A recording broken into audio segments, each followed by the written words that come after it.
My name is Daniel Mercer, and I accepted a position as a fire lookout in the remote mountains of central Idaho. It sounded simple when I first read the description. Spend the summer alone in a tower, scan the forest for signs of smoke, and report anything unusual.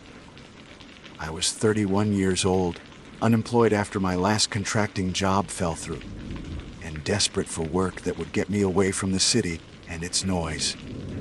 At first glance, this seemed like a retreat more than a job, a way to breathe crisp air and remind myself that silence still existed in the world.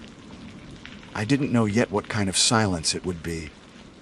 The contract had arrived by email, thick with disclaimers, all of them couched in the standard legal jargon. Buried at the bottom of the message, after the salary breakdown and the dates of employment, was a line in plain English that snagged my attention. Follow the rules provided by your supervisor. Do not deviate from them under any circumstances. I assumed it was a reminder not to get drunk on duty or to keep the radio charged. I signed without thinking. The drive to the base station took me through narrow roads that cut between jagged walls of stone and pine, choked valleys. Cell reception disappeared halfway up the mountain, leaving me with nothing but static and my own thoughts. By the time I reached the ranger station, dusk had fallen, painting the peaks in bruised shades of violet. The air smelled of resin and distant rain. A single truck sat outside the building, the kind of government issue white pickup with a cracked windshield and the emblem of the Forestry Service peeling off its side. Inside, the place smelled faintly of coffee gone sour. Behind the desk was a man who looked like he'd been carved from the same timber that built the place. He had a heavy brow, a jaw rough with stubble, and a presence that didn't invite small talk. He introduced himself as Supervisor Harker, though his name tag only read R. Harker. He spoke my name as though he were testing it against some mental ledger. "You're Mercer," he said, not asking. "Yes, sir," I replied. He slid a packet across the desk. It was thin, maybe 10 sheets, stapled unevenly in the corner. On the front in block letters were the words, Part Okal OBSR VLR6. "These are your rules," Harker said. "You'll follow them exactly. Don't improvise. Don't second-guess them. If something doesn't make sense, assume you don't have the full picture." I flipped the cover page. The text wasn't the standard Forest Service guidelines I'd expected. No instructions about weather reports, no checklists about keeping binoculars calibrated. Instead, it was a numbered list written in stark, simple sentences. My eyes snagged on the first few. 1. Never leave the tower between midnight and 4 a.m. under any circumstances. 2. If you hear knocking at the trapdoor after dark, do not respond. 3. Should you see lights in the trees that resemble lanterns, radio me immediately. Do not attempt to make contact. I looked up, half expecting a grin on Harker's face, some acknowledgement that this was a joke played on rookies. He wasn't smiling. "These aren't guidelines," he said. "They're survival instructions." I opened my mouth to ask questions, but his gaze cut them short. "Read them carefully. You'll understand soon enough. Tower 6 is 20 miles north of here. Take the truck. You won't see another human until I come for you in 6 weeks. Radio me at sunrise and sunset every day, no exceptions." The ride to Tower 6 was a blur of dirt roads and switchbacks. By the time I arrived, night had settled in, thick and absolute. The tower rose from a rocky clearing, its silhouette a black tooth against the stars. Inside, the space was sparse: a cot, a wood stove, a desk with a radio, and glass windows on all sides. It felt less like a room, and more like being suspended in a lantern above the forest. The first night passed quietly. I read through the rest of the rules by lantern light, my unease growing with each line. They weren't written like official policy. They were written like warnings etched by someone who'd seen too much. Rule Fate 5 read, if you notice the trees around the tower swaying, but there is no wind, shut the shutters and do not look outside until morning. Rule Phase 7 was worse. If you see someone in the clearing waving at you, do not wave back, even if they look like someone you know. By dawn, I'd memorized the first half of them. It wasn't difficult. The human mind locks onto what frightens it. The days blurred into routine. I scanned the horizon for smoke, marked my logs, cooked simple meals on the stove. The radio crackled twice a day when I checked in with Harker, his voice curt, clipped, giving nothing away. The forest below stretched endlessly, a green sea broken only by ridges and river cuts. I should have felt peace, but instead there was a tension humming beneath everything, as though the silence was waiting for me to acknowledge it. On the third night, the first test came. I had been dozing on the cot. The lantern turned low. When the sound reached me, 3 sharp raps against the trapdoor at the base of the tower. My body froze. Rule Fate 2 came back in fulls. If you hear knocking at the trapdoor after dark, do not respond. The knocks came again, slower this time, as though whoever, or whatever, was there was patient. I sat upright, holding my breath. The only light was the dim glow of the lantern, throwing long shadows against the wooden walls. I glanced at the clock. 20:13 a.m. squarely within the forbidden hours. I waited, counting the beats of my heart, until the knocking stopped. Silence returned, but it was not a comfortable silence. It was the kind that waits just outside the window, pressing in. I didn't sleep again until sunrise. The next morning, I told myself it must have been the wood contracting, or some animal brushing the structure. But when I stepped out onto the deck, I froze. In the dirt at the base of the stairs were prints. Not boots, not paws. Bare human feet, wide and darkened with soil, circling the tower. I didn't report it to Harker. My hand hovered over the radio more than once, but his words echoed. Don't second guess the rules. Instead, I logged the day as normal and forced myself to believe the prints had been there before. By the 5th night, the forest was no longer just background. It was listening. When the wind died, the trees held themselves unnaturally still, as though waiting for a signal. And sometimes, just before dusk, I caught a faint glow between the trunks, like lantern light swaying where no path existed. That was when I truly realized the rules were not strange. They were necessary. The lantern glow between the trees grew bolder on the 6th night. I had just finished my evening check-in with Harker and was heating a tin of beans on the stove when the shimmer caught my eye. At first, I thought it was a trick of reflection on the glass, a smudge of lamplight bouncing wrong. But then it moved against the slope, weaving between trunks, pausing as though to test if I was watching. I remembered Rule 23. Should you see lights in the trees that resemble lanterns, radio me immediately. Do not attempt to make contact. My hand hovered over the microphone, but fear made me hesitate. I didn't want Harker to think I was panicking at shadows, the rookie crying wolf less than a week in. The light pulsed, faint and rhythmic, as if mimicking a heartbeat. And then it split into two separate points swaying through the forest like partners in some unseen dance. I could feel my pulse in my throat, my breath fogging the glass as I leaned closer. I pressed the button on the radio. "Supervisor, this is Tower 6, I said, trying to keep my voice level. "I've got movement in the southern tree line, lights, lantern-like." Static filled the cabin. For a moment, I thought the line had died. Then Harker's voice came, rougher than usual. "Shut your shutters. All of them. Now." I obeyed instantly. The shutters were heavy plywood boards on hinges, meant for storms. I lowered each one, sealing the tower in darkness, until only the glow of the lantern on my desk remained. The forest vanished. Harker didn't speak again. I sat in that coffin, Dark silence for the rest of the night, every board creaking like a held breath. When dawn finally came, I opened the shutters with shaking hands. The clearing was empty. No prints, no sign of visitors.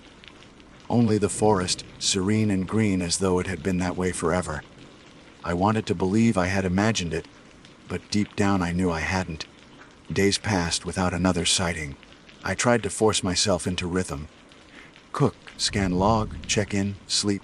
But the rules sat on the desk like a second presence in the room, their black print louder than any radio crackle. My eyes drifted to Rule 87 more often than I wanted. If you see someone in the clearing waving at you, do not wave back, even if they look like someone you know. That one stuck to me like a burr. I thought of my mother's wave when I left town, my friend's wave when I drove away from the city. Ordinary gestures, made sinister by one line of ink. It was the 10th night when I heard the voice. It came around midnight, when the world below was a canvas of shadows. I had just settled into the cot when the radio crackled, not with static, but with words. At first, I thought it was Harker. "Mercer," it said, low and steady. "Come down." I froze. The voice was mine. My own tone. My own inflections bleeding from the speaker. "You need to come down. It's safe now." I stared at the radio, my blood like ice. Rule 89 surfaced from memory. If you hear your own voice on the radio at night, turn the dial to static and leave it there until sunrise. My hand trembled as I reached for the knob and twisted. White noise roared into the room, a wall of meaningless sound. Still, I swore beneath it, I could hear my words, layered faintly like an echo pressing against glass. I kept the static hissing until the light of dawn broke across the horizon. The next morning, my eyes were raw, my nerves shredded. I told myself I would demand answers from Harker at sunset.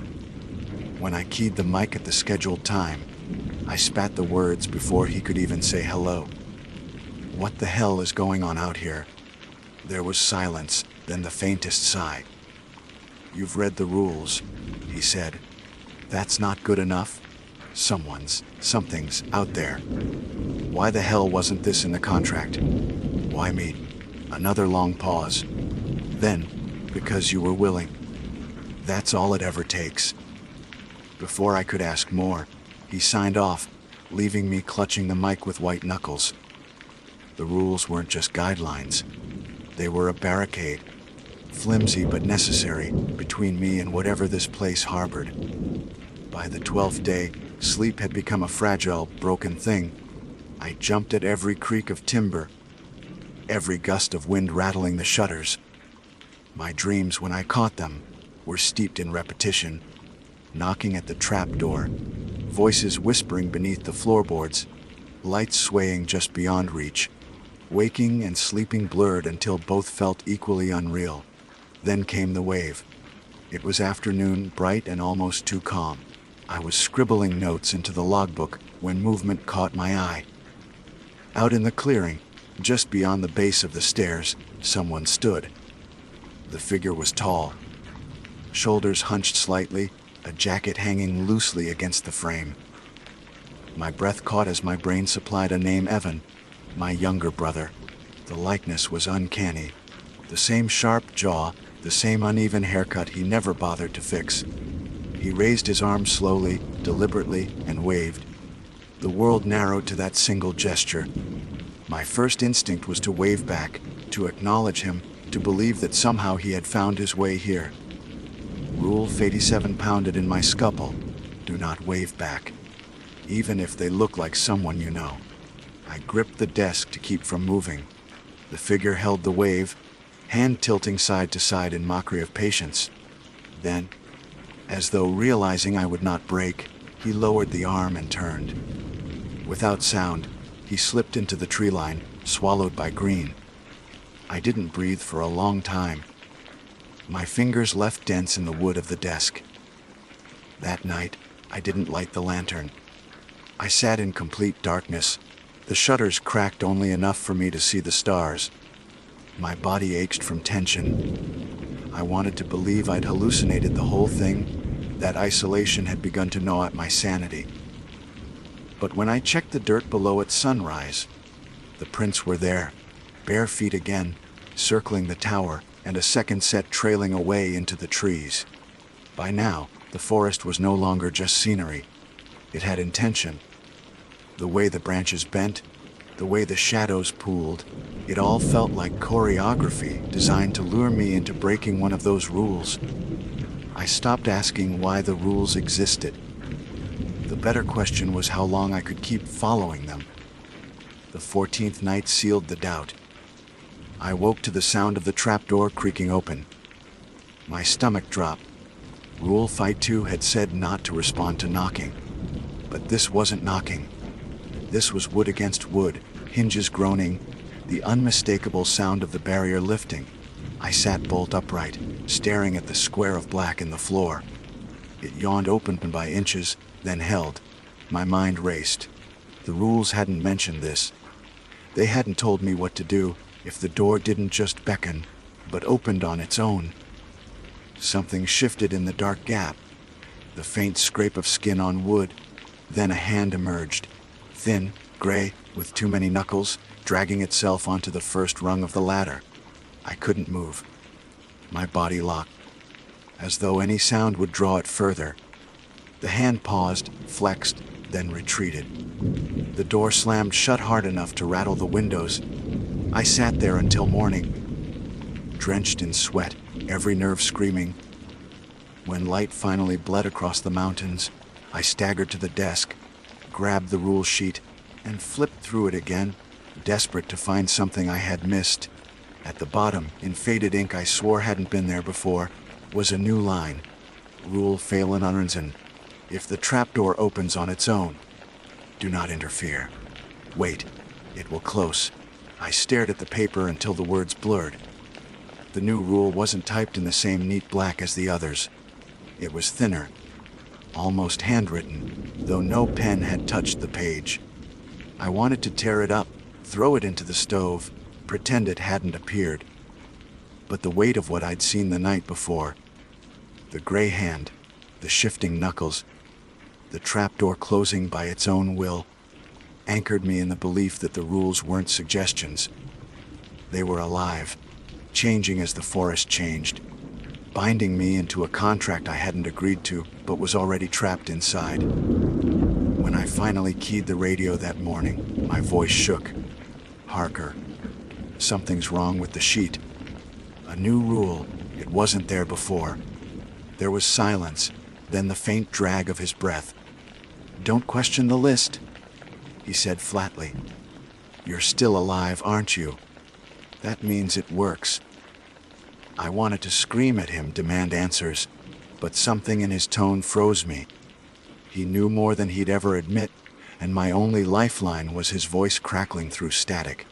So I swallowed the fury, logged my report, and signed off. The days blurred again. The forest pressed closer. The light shifted strangely in the afternoons, elongating shadows until they looked like bodies hanging between the trees. The wind carried whispers I couldn't decipher. Some nights I swore I smelled smoke, faint and acrid, though no fire burned. I clung to the list like it was scripture, reciting the rules in my head until I knew them better than my own name. On the 17th night, something changed. I had fallen into a shallow, restless sleep when a sound broke through the fog of dreams music. Not loud, not crisp, but distant, as if carried on the wind from a far-off carnival. A Calliope tune, lilting and wrong, weaving through the pines. I sat upright, heart slamming. It wasn't in the rules. No mention of music. No guidance for what to do if the forest started singing.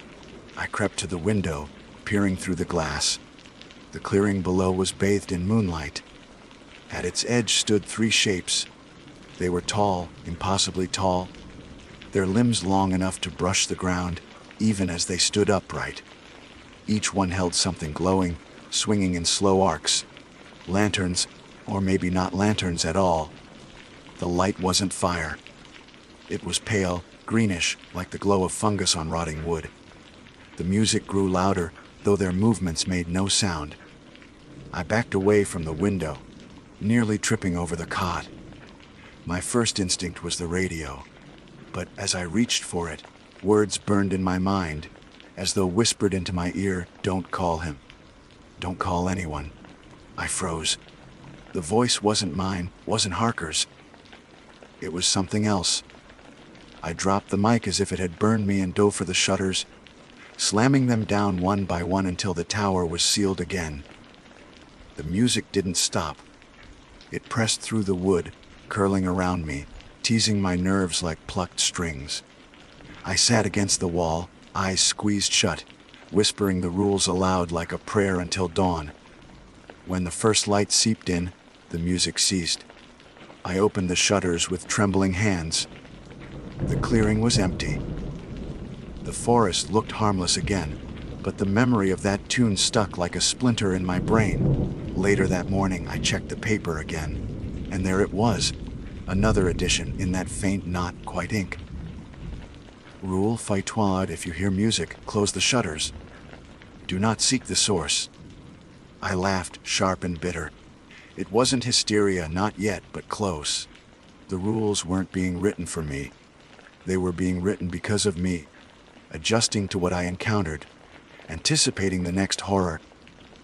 When I reported that day, I didn't mention the music. I didn't want to hear Harker's evasions again. Instead, I asked the question that had gnawed at me since the beginning. "Supervisor, how many others before me?" The pause was long enough I thought he'd cut the transmission. Then, enough to learn the rules. Not enough to make them permanent. His voice clicked out. That was all I got. Enough. That night, I didn't sleep.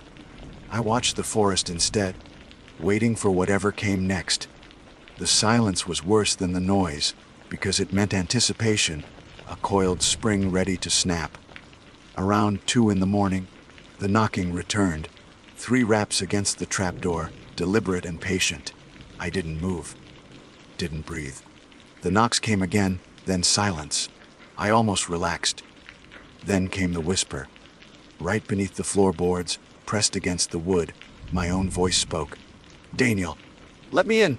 I shook my head, teeth clenched so hard my jaw hurt. Another whisper, this one in a voice I hadn't heard in years, my father's. "Son, it's cold out here. Open up." Tears pricked my eyes. He had been dead for a decade, gone before I turned 20. The tone was perfect, down to the rasp of his smoker's cough. I clutched the rule sheet with white, knuckled hands, searching desperately for guidance. There was nothing. No line about voices beneath the floor. No instruction for when the dead came calling. For the first time, the list failed me. The whispers grew louder, overlapping, a chorus of familiar voices. Friends, family, all pressing, begging, demanding I let them in. My vision blurred with panic. I backed into the corner, slid down until I was curled on the floor, palms pressed to my ears. Then, as suddenly as it began, it stopped. When I dared to look at the paper again, in the pale wash of dawn, there it was, Rule 513E. If they speak beneath the floor, do not answer, do not acknowledge. Survive until dawn. The edges of the page were worn now, the corners softening as though it had been handled for years instead of weeks. I thought of the others who must have clutched their own copies, waiting for new lines to appear, praying the rules came quickly enough to save them. I thought of those who hadn't lasted, who broke under the weight of temptation or fear. That day, the forest didn't look beautiful anymore. It looked like a cage. And the tower wasn't safety. It was a trap dangling above something patient enough to wait me out. By the 20th day, the rules had become less a lifeline and more a chain. I couldn't act without checking them, couldn't think without reciting them. I was living in reaction, never in control. And that was when I realized the real terror. The forest wasn't just trying to kill me. It was trying to break me into something that fit. That night, As the sun bled away, I whispered aloud to the empty cabin, "What happens if I don't follow them?" For a long moment, the silence held. Then, faintly, the radio crackled. Not Harker's voice, not mine, but something low and hungry, chuckling through the static. "You'll see." I didn't sleep. Couldn't. I sat upright in the dark, every muscle locked, staring at the trapdoor, waiting for it to rise again. By the 21st day, the rules were coming faster than I could prepare for them. Each dawn, when the forest light spilled across the desk, a new line waited for me in that faint, uncanny script. They never appeared while I was watching, but always when my guard slipped, like the page was being updated by something that knew the gaps in my focus. The newest one, that morning raid rule, Fave warned Thuine. If you dream of leaving the tower, do not act on it when you wake. The dream is not yours. I stared at it for a long time, stomach hollow. The night before, I had dreamed of descending the stairs, of walking through the trees under a sky filled with strange stars. The forest had seemed welcoming, familiar, even beautiful in a way it never was by day. I had woken with a kind of ache, a longing to step outside and breathe the air beyond the clearing.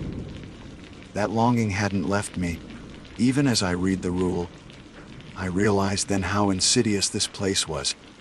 It didn't just frighten, it seduced. It wanted me to step out willingly, to give myself up without a fight. The rules were a barricade not just against horror, but against temptation. That afternoon, I keyed the radio at check, in and spoke before Harker could. "The rules are multiplying," I said. "How many are there? How far does this go?" For the first time, he sounded tired, almost brittle. "As many as it takes."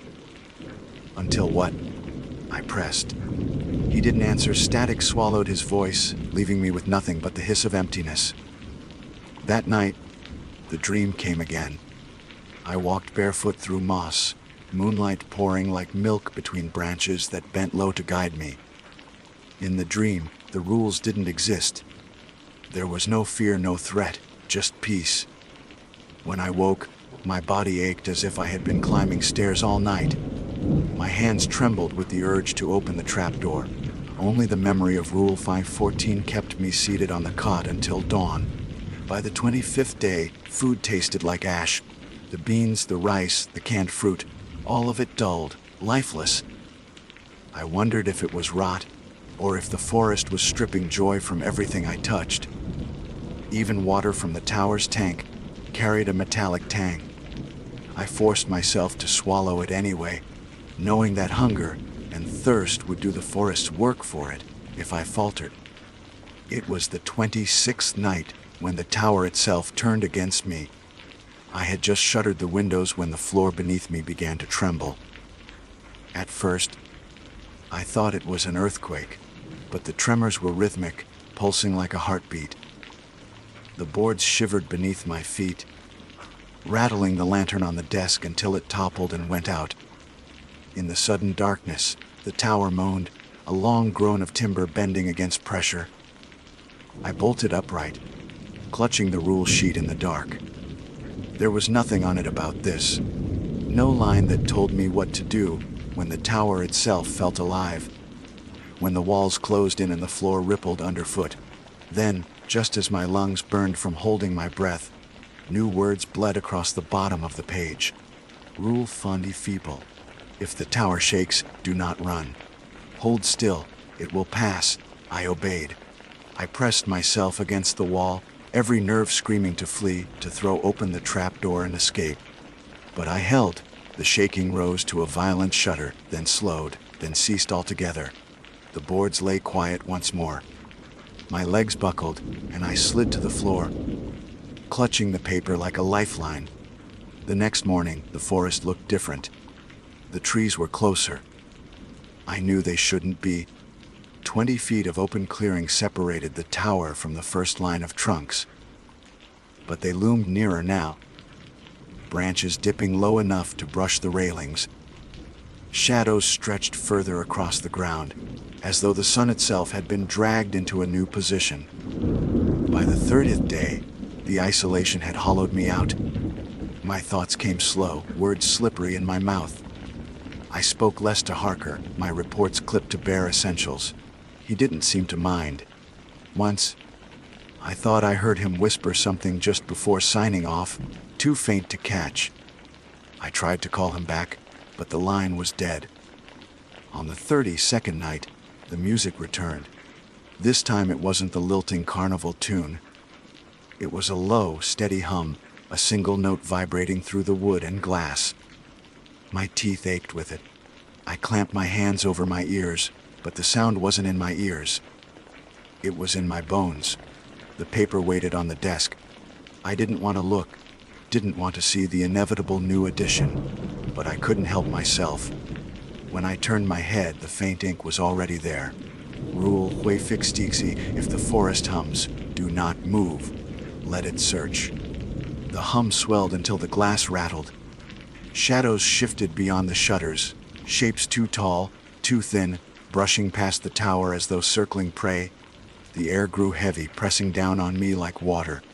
My lungs begged for movement, for air, but I stayed still. Minutes stretched into hours until, at last, the hum faded. When dawn came, I opened the shutters. The clearing was different again. The dirt was covered in footprints, dozens of them, pressed deep into the soil. Not boots, not bare human feet either. Each one had too many toes, too long, trailing off into clawed tips. They circled the tower, leading in and out of the trees in spiraling patterns. I didn't call Harker that morning. What could I say? That something was tightening its grip around Tower 6, pushing closer each night.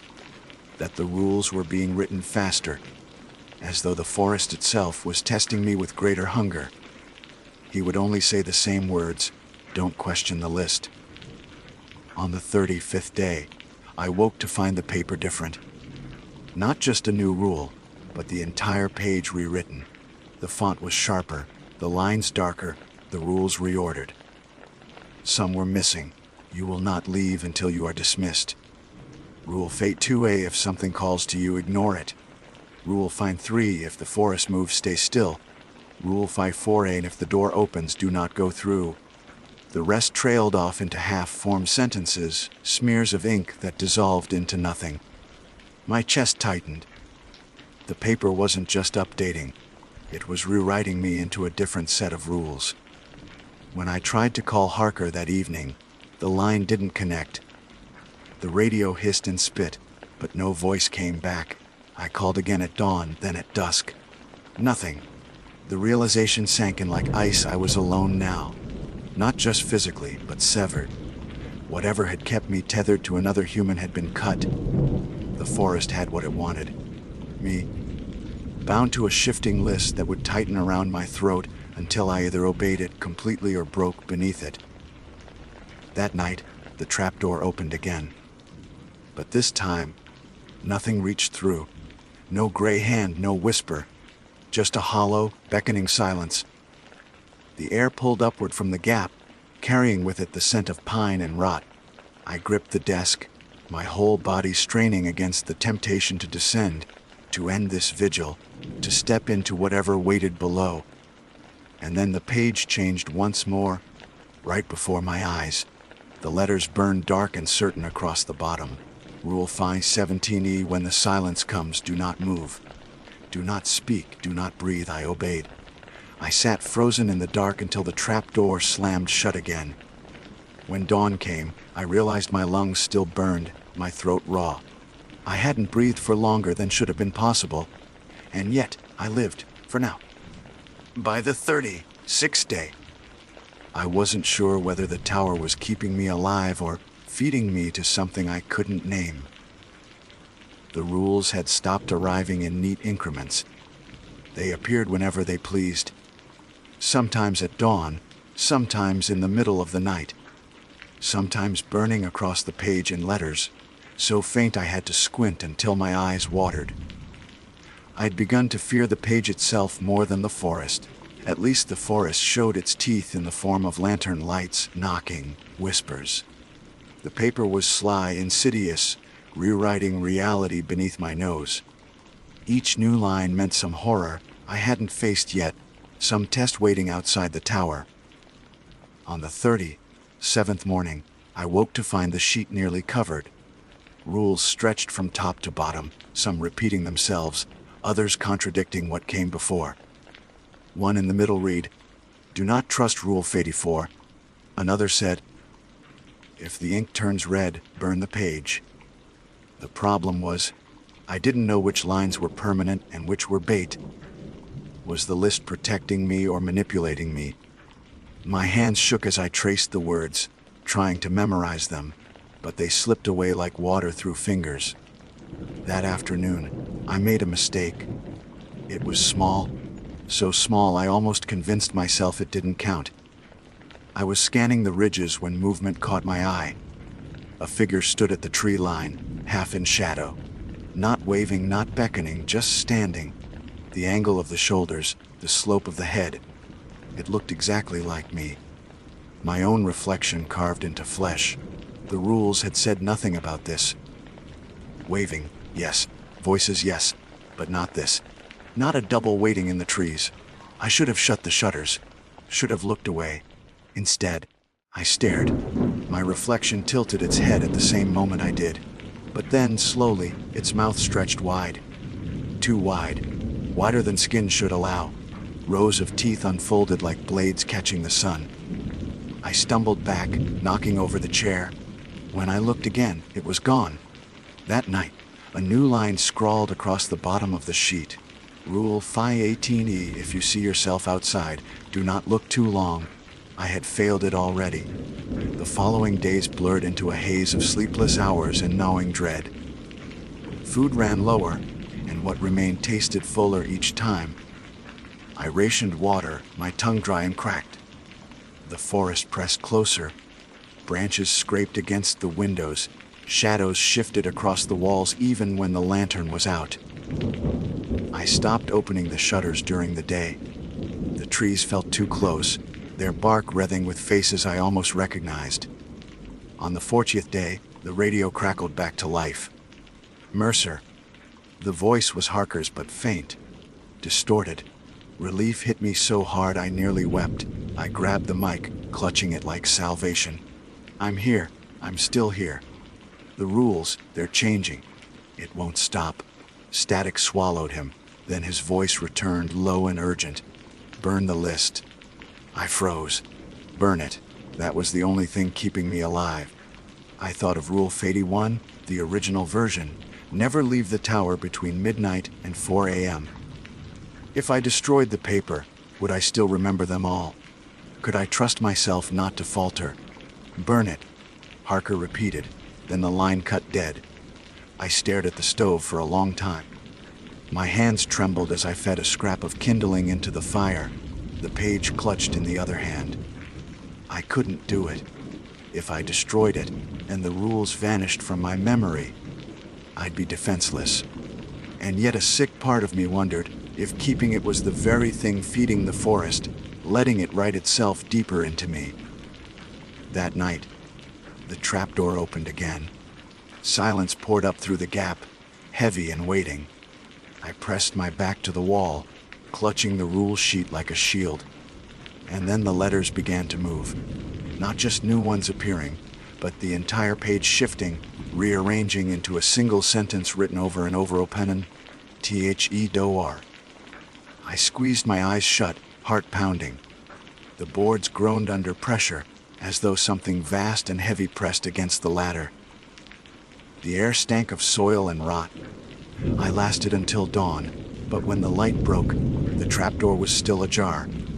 I forced it shut with both hands, the wood warm as though touched by flesh. The paper that morning was blank. Every rule, every line, gone. I almost collapsed. The page that had dictated every breath of my existence for 5 weeks was now empty. A clean slate. My first thought was relief, but terror replaced it quickly. Did the absence mean I was free, or that the forest had no more need of instructions? That day, I paced the tower until my legs ached. I tried the radio, calling Harker over and over, but only static replied. By evening, exhaustion overtook me. I collapsed onto the cot, clutching the blank paper like it still meant something. And then I dreamed. I was standing in the clearing, barefoot, the dirt cool against my skin. The forest was quiet, serene. The tower loomed above me, windows dark, shutters closed. In the dream, I climbed the stairs slowly, every step echoing. When I reached the top, I opened the trapdoor and pulled myself inside. The tower was empty. No lantern, no cot, no stove. Just walls covered floor to ceiling with rules scrawled in black. Hundreds of them, thousands, looping endlessly. Some I recognized, others were gibberish. At the center of the room stood a figure hunched over the desk, writing. It was me. I woke with a scream, the paper clutched in my hand. Except it wasn't blank anymore. Across the top, in jagged black, was one new line rule. Mindinin, you are the one writing. I dropped it like it was venomous, stumbling back against the wall. My skin crawled, my head buzzing with a memory I wasn't sure was real. Had I dreamed that figure? Or had I been standing outside the tower looking in? For the rest of the day, I didn't touch the paper.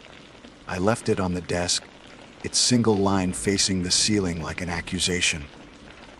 By nightfall, the hunger in my belly had grown sharp, but the thought of eating turned my stomach. I was unraveling.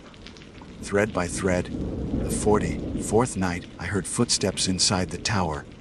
Not below, not outside, inside. They paced across the floorboards while I sat rigid on the cot, every muscle locked. The lantern was dim, casting long shadows that wavered with each creak of the wood. I forced myself to turn my head. The desk chair was occupied. Someone sat hunched over the rule sheet, shoulders bent, hand moving in quick, scratching motions. The lantern light glinted off pale skin, stretched too thin over bones. Its head turned slowly, and I saw my own face staring back, eyes hollow, mouth slack. I blinked and it was gone. The chair empty. The paper blank again. I wanted to run. I wanted to throw myself down the stairs and into the forest, even if it meant being torn apart. But the rules, or the absence of them, still held me in place. Obedience had become my only muscle memory. When dawn came, the paper bore one final line rule, Fay-Twenavai, do not forget who you are. It was the first rule that didn't sound like a command. It sounded like a plea. I didn't know if it was written by the forest, by Harker, or by myself. Maybe all three. Maybe it didn't matter. Because by then, I wasn't sure who I was anymore. By the 45th day, I no longer trusted the sun. It rose too late, set too early, dragging shadows longer than they should stretch. Sometimes when I blinked, I swore there were two suns, pale and weak, orbiting each other in a sky I didn't recognize. The forest below had shifted too. The clearing was smaller, the tree line pressed nearly against the tower. Branches brushed the windows in the breeze, though the rules had taught me enough to know there was no breeze. The paper sat on the desk, the single line glaring at me. Rule Fay 20, do not forget who you are. It was different than the others. Not a command of survival, but something deeper, personal. Yet it frightened me more than the rest, because what if I already had forgotten? What if the forest had stripped me down so far that Daniel Mercer was only a name left on a piece of paper? The hunger gnawed sharper every hour. Supplies were nearly gone. Tins scraped clean, water turning rancid. My ribs pressed against my skin, my hands shook with weakness. It was no longer just fear that could kill me. It was my own body collapsing. On the 46th night, the forest knocked again. Not at the trapdoor, not on the walls, but directly on the windows. A sharp, insistent tapping that traveled from pane to pane, circling me. I clutched the paper, whispering the rules aloud, though most had vanished. Don't answer. Don't move. Don't breathe. My voice broke into sobs, my throat raw. The knocking stopped.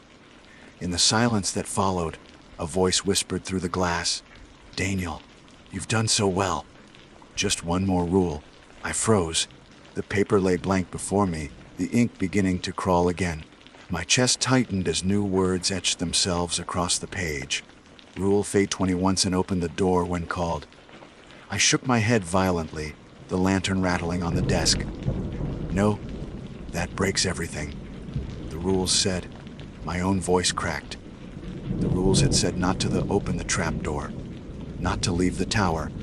But the forest was rewriting its contract, dangling escape like bait. I paced the cabin, mind unraveling. If I followed this new rule, was I obeying or betraying the old ones? If I disobeyed, was I clinging to a set of lies that had only ever meant to cage me? At midnight, the trapdoor creaked open again.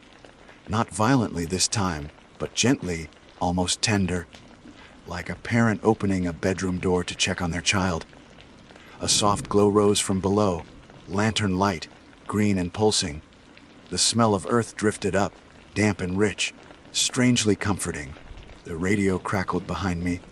Harker's voice, ragged, almost broken. Mercer, do not go down. Whatever it says, whatever it shows you, stay inside. This is the last test. Tears blurred my vision. Then why did the rules change? I screamed into the static.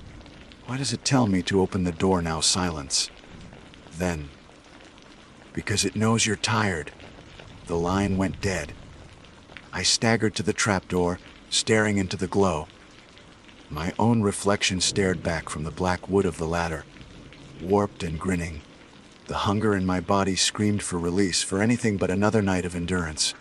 My fingers curled around the edge. The paper changed again. Rule cater table. Choose, that was it. No command, no direction, just a demand. My breath rattled in my lungs. Every rule before had been survival by obedience.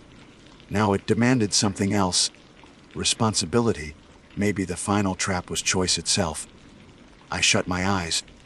Thought of my brother's wave, my father's voice beneath the floor, my own double grinning at me from the trees. None of it was real. Or maybe all of it was. But the rules had always been about one thing, keeping me inside. I let go of the trapdoor and stumbled back, collapsing against the wall. The glow below pulsed, angry now, the air shaking with it. A sound rose from the forest. Not knocking. Not music, but a chorus of screams woven together, my voice among them.